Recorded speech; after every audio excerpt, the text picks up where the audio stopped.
ओम विष्णुपादाय कृष्णपृष्ठाय भूतले श्रीमते राधानाथ स्वामिन्निति नामिने नमो ओम विष्णुपादाय कृष्णपृष्ठाय भूतले श्रीमते भक्तिवेदांत स्वामिन्निति नामिने नमस्ते सरस्वती देवे गौरवाणी प्रचारिणे निर्विशेष शून्यवादी पश्चात्य देशतारिणे ओम अज्ञानतिमिरान्धस्य ज्ञानाञ्जनशलाकया चक्षुरुमीलितं येन तस्मै श्रीगुरवे नमः। श्रीचैतन्यमनोभीष्टं स्थापितमेन भूतले स्वयं रूपकदा मह्यं ददाति स्वपदान्तिकम्।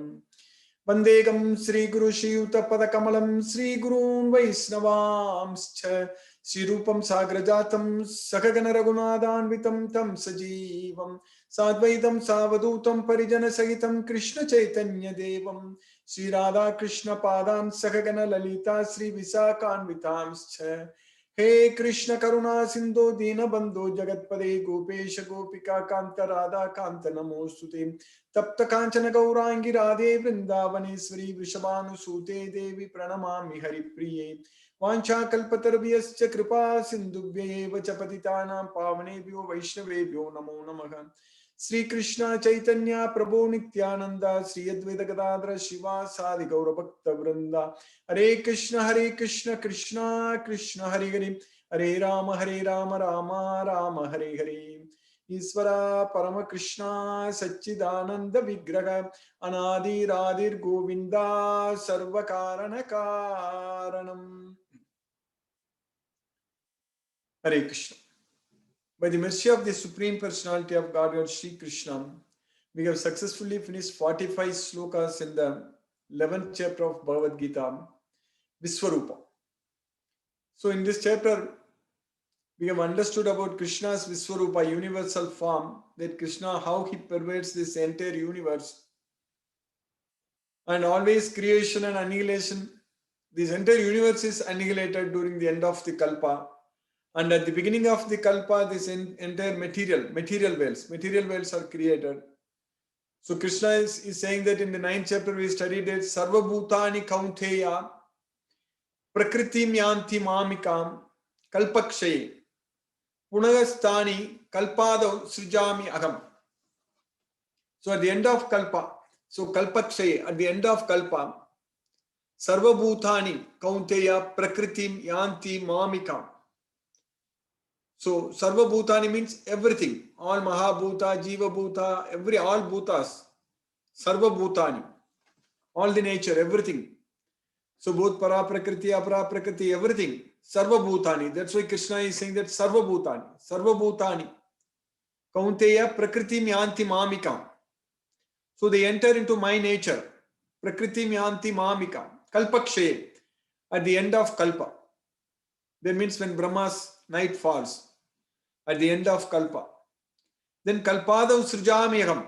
At the beginning of Kalpa, I create them. So that way as time, it's everything is matter of time, 4.3 billion years, 4.32 billion years. So that's what one Kalpa. So there is 1000 yugas, 1000 Mahayugas is equivalent to one Kalpa, that is one day for Brahma. So that way, by Krishna's causeless mercy, we are studying and understanding this Bhagavad Gita, that this material world is created and annihilated, and the living entities actually they are taking birth in this material world. When they are annihilated, when this material world is annihilated, we go to a dormant state without having any body. So that status is known as avyakta. And then when the material world is created, then we are able to take material bodies.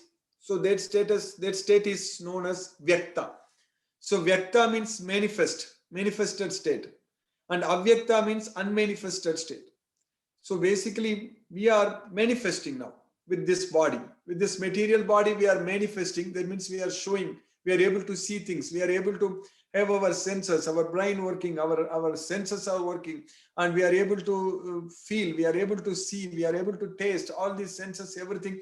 We are able to basically interact with this material world with the help of the senses what we have. So this state is known as Vyakta state. But when we don't have this body, if we don't have this material body, so that means it is known as Avyakta state.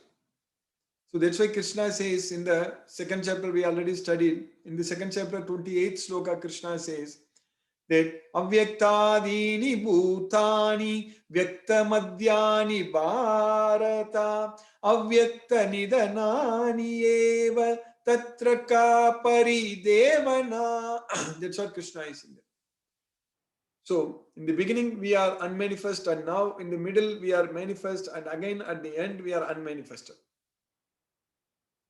So that way this is temporary. The life what we have right now, the relations, or the friends, relatives, everyone, all the things what we have right now, everything is temporary.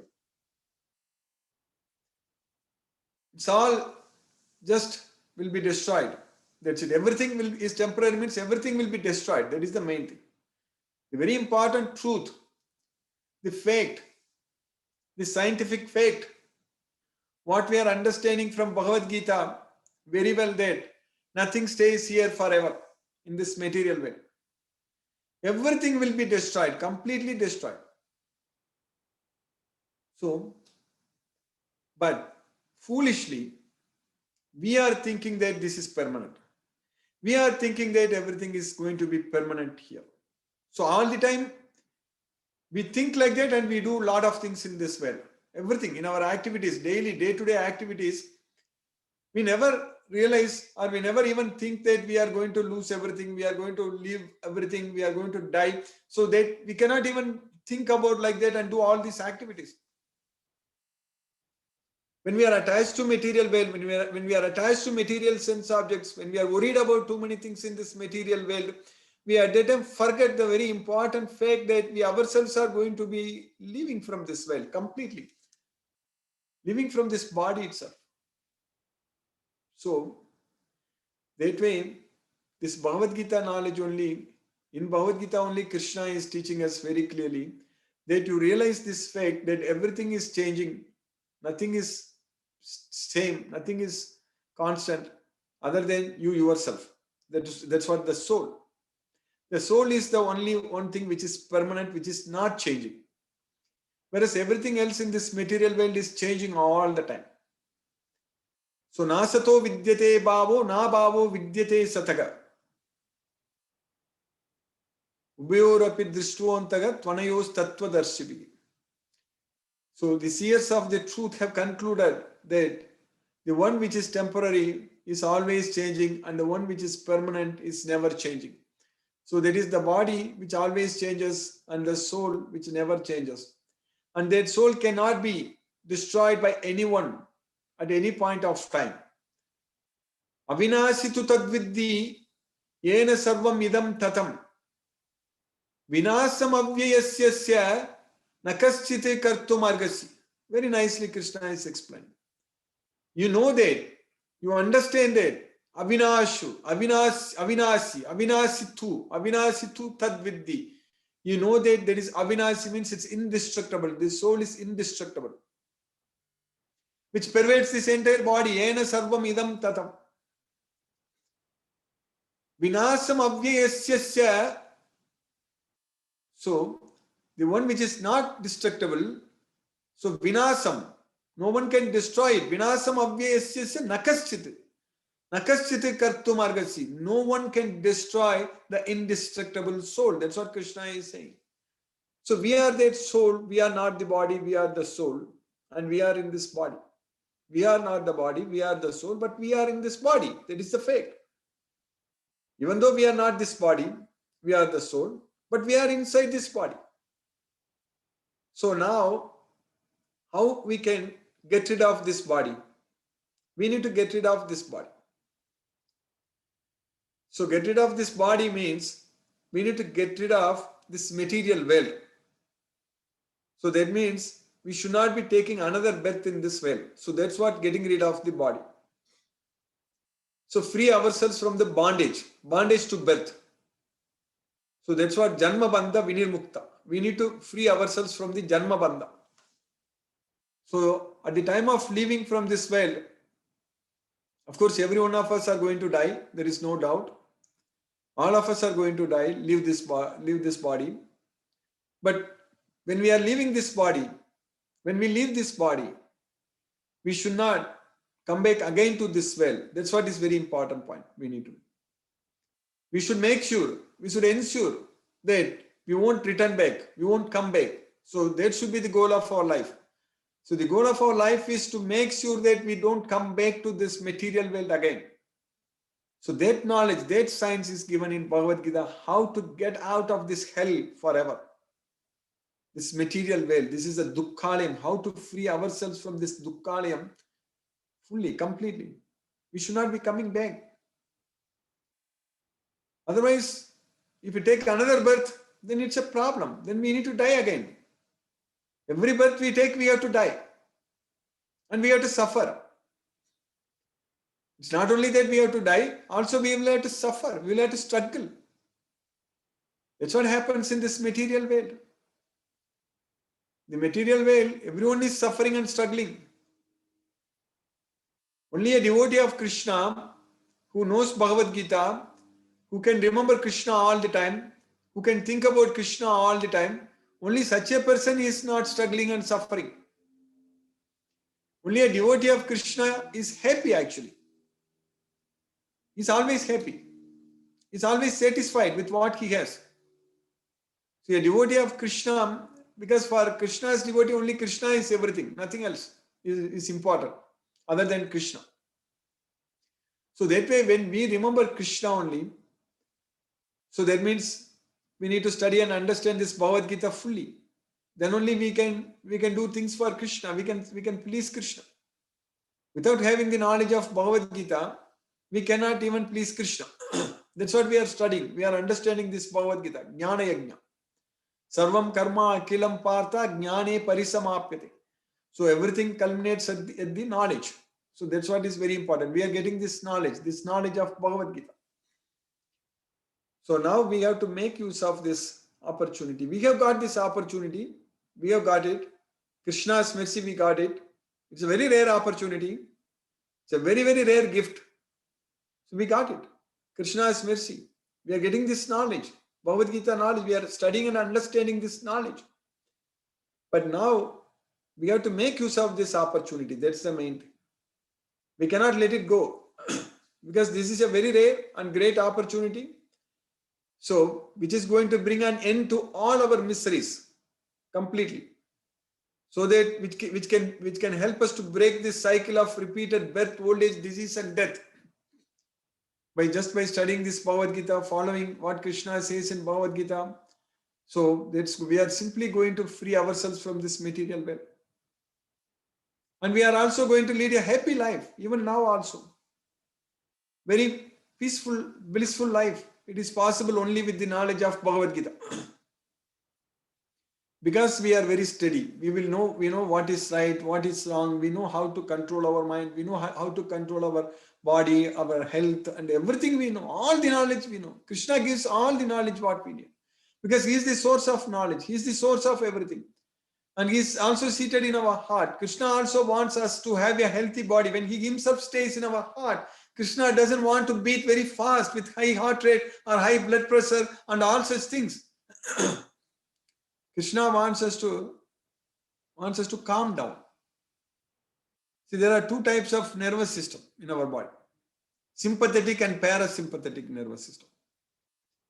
So, the sympathetic nervous system is actually, when it activates, when we get stressed, when we are worried about something, so then sympathetic nervous system actually it activates and it increases the heart rate, the perspiration rate, and blood pressure, everything it increases, and it stops the digestion. Our digestion also will be affected. So a lot of things will happen actually, starting from our eyes to everywhere, all the glands, all the hormones secretion, everything. So there are a lot of things with the high increase in the cortisol, so with adrenaline, all those things, and the sympathetic nervous system actually damages our body. That happens when we are worried, when we are stressed out, when we are really like in this going out of control. But parasympathetic nervous system, so that helps us to be peaceful, to remain calm with less heart rate. Less means normal heart rate and normal blood pressure and good digestion and everything. So all those things, the parasympathetic nervous system actually helps. So one is known as rest or digest. So that's what is known as this parasympathetic nervous system. Whereas sympathetic nervous system is fight or flight. So either you fight or you flight. So you run away. So that is known as sympathetic nervous system. So a devotee of Krishna, with the knowledge of Bhagavad Gita, when we are surrendering ourselves unto Krishna, when we depend on Krishna, so our sympathetic nervous system will be active all the time. It's a parasympathetic. Our parasympathetic nervous system will be active all the time.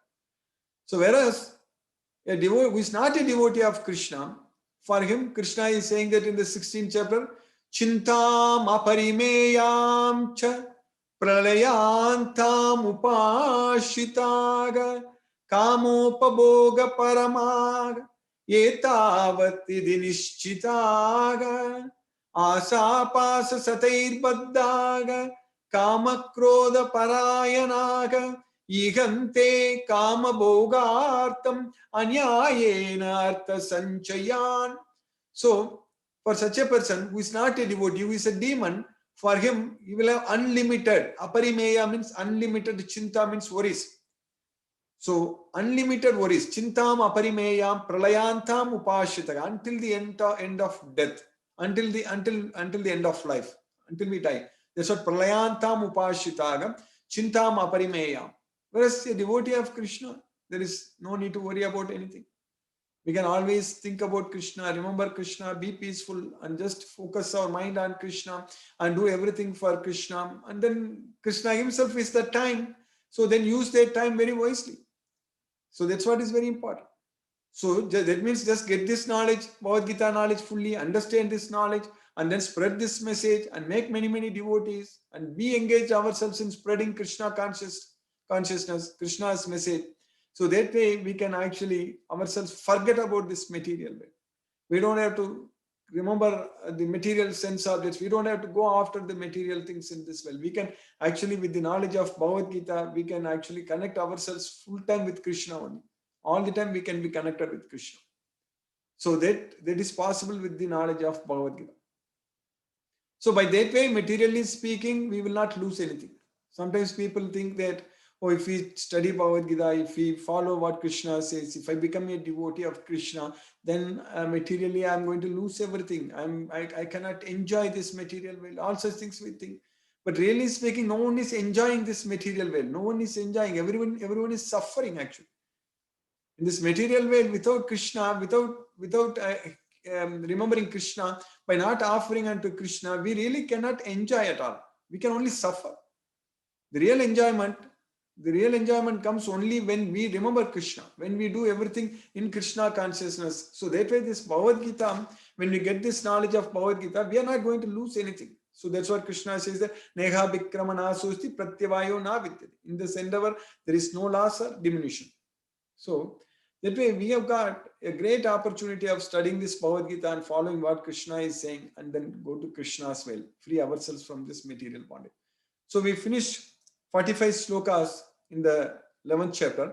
In the 45th sloka, Arjuna is telling Krishna that Adishta Purvam Krishtosmi Drishtva Bhayena Cha Pravyatitam Mano Me Tadeva Me Darsaya Deva Rupam Prasida Devesa Jahannivasa. So I'm glad to see your universal form, which I have not seen before. Adhishtapurvam Krishtosmi. But out of fear, my mind is perturbed. Bhayenacha pravyatitam manomi. So because of that, O Krishna, you please show your mercy. Prasida devesa jahannivasa. You please show your mercy, O refuge of the world. You please show your divine form, Deva Rupam. So you show your divine form, Deva Rupam. That's what Arjuna is saying there. So now in the next sloka, Arjuna is continuing in the sloka number 46.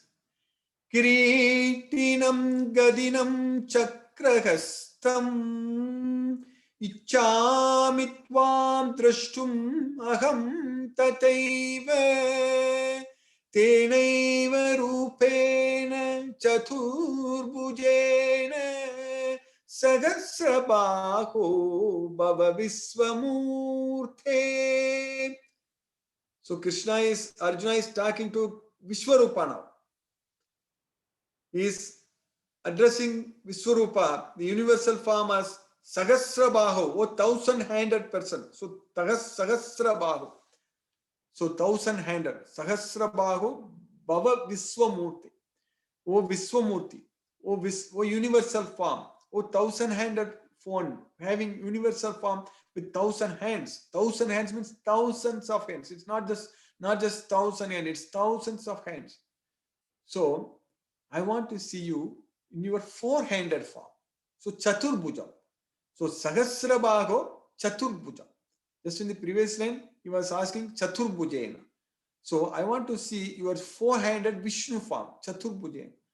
O 1,000-handed Vishwarupa, I want to see your 4-handed Vishnu form, Chaturbhujena, with Greetinam, Gadinam, Chakrahastam. So with Greetinam means with helmet. So Greetinam. So with club, this Gadinam is the club. Chakrahastam means the disc. So Krishna has got disc, Sudarshan Chakra. So the disc and club and helmet. So Greetinam. So with that, I want to see you. Ichchami tvam drashtum aham tateva. Ichchami. I desire. I want to see. Drashtum. See. So I ichchami drashtum. I want to see tvam, your Chaturbhujena, your divine form. So I want to see. You please show that to me. So that's what Arjuna is asking Krishna. So in the previous sloka, he said that now out of fear, my mind is perturbed. I can no longer see your universal form. You please show me your divine form. So the 4-handed Vishnu form, Chaturbhujena. So that's what Arjuna is saying there. So, O universal form, O 1,000-armed Lord, I wish to see you in your 4-armed form with helmeted head and with club, wheel, conch and lotus flower in your hands. I long to see you in that form. So that's what Arjuna is asking Krishna to show that. So by Krishna's causeless mercy, we have successfully finished 46 slokas in this chapter, in the 11th chapter. So we just got 55 slokas. So we just have 9 more slokas to finish this 11th chapter. Hare Krishna, I will stop now and we'll discuss if any questions are there. Hare Krishna.